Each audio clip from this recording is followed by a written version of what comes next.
Nessa noite eu quero chamar aqui o pastor Eli Fernandes de Oliveira.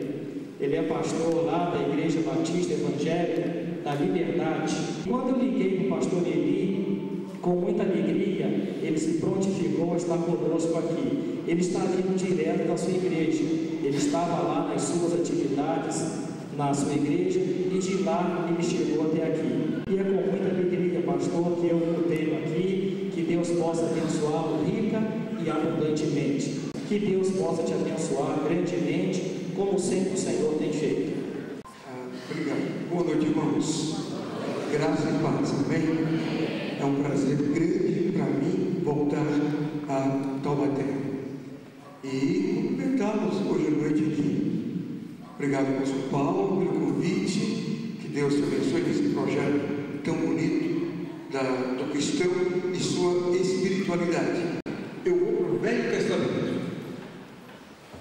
O Velho Testamento não tinha ainda o cristão, mas eu tenho as bases para a espiritualidade. Olha esse texto no segundo livro de Crônicas, capítulo 34, os versos do 1 ao 8. Ok? Vamos lá então. Tinha Josias 8 anos de idade quando começou a reinar, e reinou 31 anos em Jerusalém. Fez o que era reto perante o Senhor, e andou em todo o caminho de Davi, seu pai, e não se desviou nem para a direita nem para a esquerda, porque no 8º ano do seu reinado, sendo ainda moço, começou a buscar o Deus de Davi, seu pai. No 10º ano, começou a purificar a Judá e a Jerusalém dos altos, dos postos ídolos e das imagens de escultura e de fundição. Quer dizer que, com 12 anos do seu reinado, ele iniciou o processo de purificação de Judá e Jerusalém. Verso 4: na presença dele, derribaram os altares de Baalins. Quer dizer, ele recomeçou um novo tipo de culto a Deus. Ele despedaçou os altares do incenso que estava acima deles. Onde havia um altar para incenso acima de uma estátua, ele também derribou. Os postes ídolos e as imagens de escultura e de fundição quebrou-os, reduziu-os a pó e os aspergiu sobre as sepulturas dos que lhes tinham sacrificado. Os ossos dos sacerdotes ele queimou sobre os altares e purificou Judá e Jerusalém. Eu vou ler só até o verso 8. O mesmo, verso 6, o mesmo fez nas cidades de Manassés, de Efraim e de Simeão, até Naftali, por todos os lados, no meio das ruínas. Verso 7: tendo derribado os altares, os postes ídolos e as imagens de escultura, até reduzi-los a pó, e tendo despedaçado todos os altares do incenso em toda a terra de Israel, então voltou para Jerusalém. Verso 8: no 18º ano do seu reinado, havendo já purificado a terra e a casa, enviou Asafã, filho de Azarias, e Maaseias, governador da cidade, e a Joá, filho de Joacás, cronista, para repararem a casa do Senhor. Preste bem atenção. Estes foram enviados em nome de Asafã para fazerem reparos na casa do Senhor, o seu Deus. Vejam só o verso 14.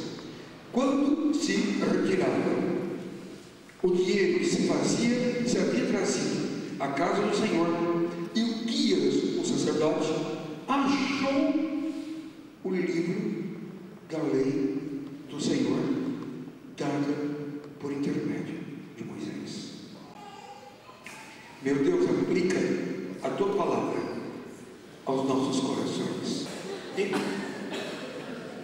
sabe que naquela época já havia muita mensagem profética que o povo de Deus não entendia.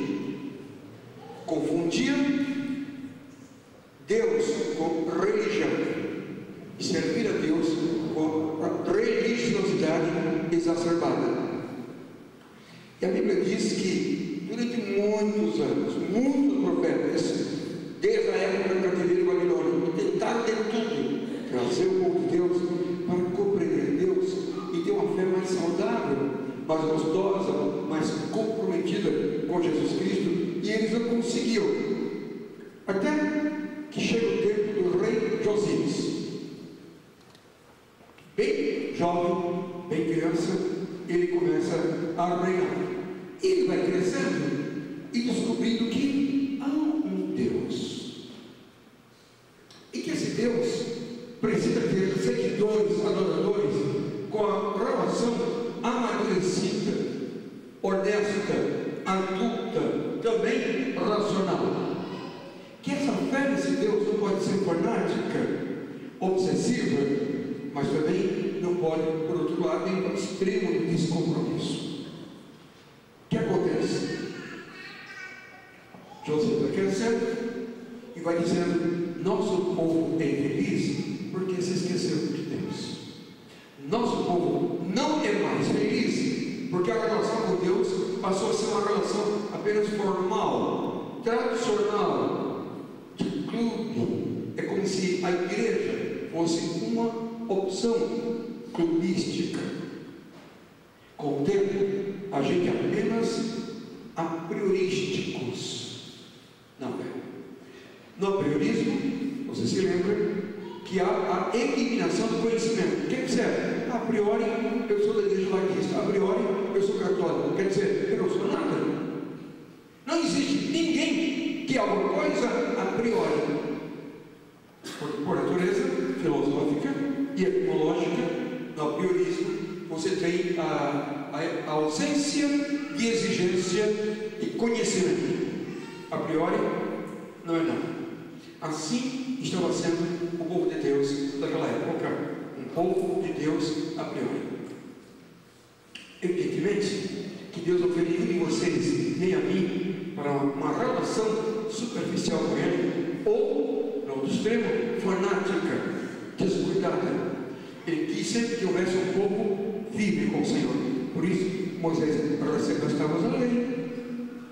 Por isso, o Velho Testamento foi escrito como foi, as promessas, Jesus, o Novo Testamento, o Sermão do Monte, comportamento, relação com os homens e com Deus. Por isso, o Velho Testamento, comportamento, 10 mandamentos, a relação dos homens e mulheres com Deus, e também esses homens com os outros demais da mesma espécie. Deus sempre quis que houvesse uma relação mais profunda. Sabe o que aconteceu? Um dia lá, o texto nosso diz que eles acharam um texto sagrado perdido no próprio templo. Observem a delicadeza disso. Como é que se perde o texto que era o templo no próprio templo? Apenas mostrava o descaso, o desdém, a forma de secundar, de colocar em segundo plano a vontade de Deus, a palavra de Deus, o objetivo de Deus para a minha vida e para a tua vida. É isso que acontecia ali. Em dado momento, aquele livro que era perdido do tempo de Moisés foi encontrado. Agora, entenda o contexto para que a gente extraia as lições hoje à noite desse momento, imaginando uma correta espiritualidade. O contexto é o seguinte: lembra o nome? Deuteronômio, na Septuaginta, isto é, um texto que foi escrito, que foi traduzido do hebraico para o grego 200 anos antes de Jesus. Cuidado, guarda isso. A Septuaginta pega o texto de Deuteronômio e põe o nome Deuteronômio por causa da significação. Significa segunda lei. No hebraico, Deuteronômio era escrito como Tevaim, isto é, palavras, como repetição, para significar o quanto Deus é pedagógico quando nós repetimos princípios e os inoculamos em nós para o nosso proceder, para a nossa atitude, para a nossa criteriosa forma de viver, de agir, de andar, comportamento, tudo isso. Bem, na época de Manassés, tempos antes de Josias, Manassés tinha esse livro de Moisés, que são os discursos de Moisés, que estão em Deuteronômio, e Manassés, com medo, quem sabe, perdê-los, escondeu-os. Com medo de que fossem rasgados, escondeu-os. Aí Manassés morre, outros reis vêm, e agora chega a época de Josias. Josias, em dado momento, diz: Ilquias, recolha os dízimos e ofertas. Ilquias vai lá dentro para recolher os dízimos e ofertas. E percebe que é uma parede do templo falsa. E ele vai lá e descobre nas paredes do templo o texto da lei de Moisés, os discursos de Moisés, que são lá de Deuteronômio, e volta vibrando. Neles estavam os valores, os símbolos sagrados, tudo que Moisés queria que o povo de Deus guardasse. Aí Ilquias pega o manuscrito, entrega a Zafã, que é um levita letrado, isso é texto bíblico.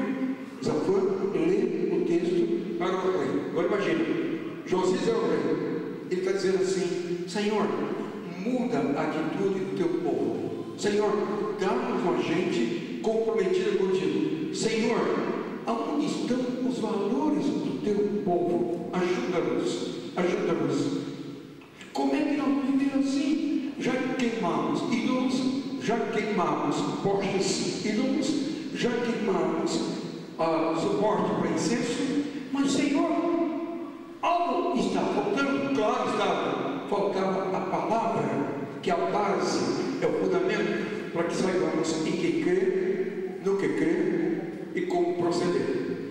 De repente, Josias, que era bem intencionado, que queria a mudança do povo para melhor, uma relação saudável e comprometida com Deus, ele vê Zafã com um texto, ele: que é isso?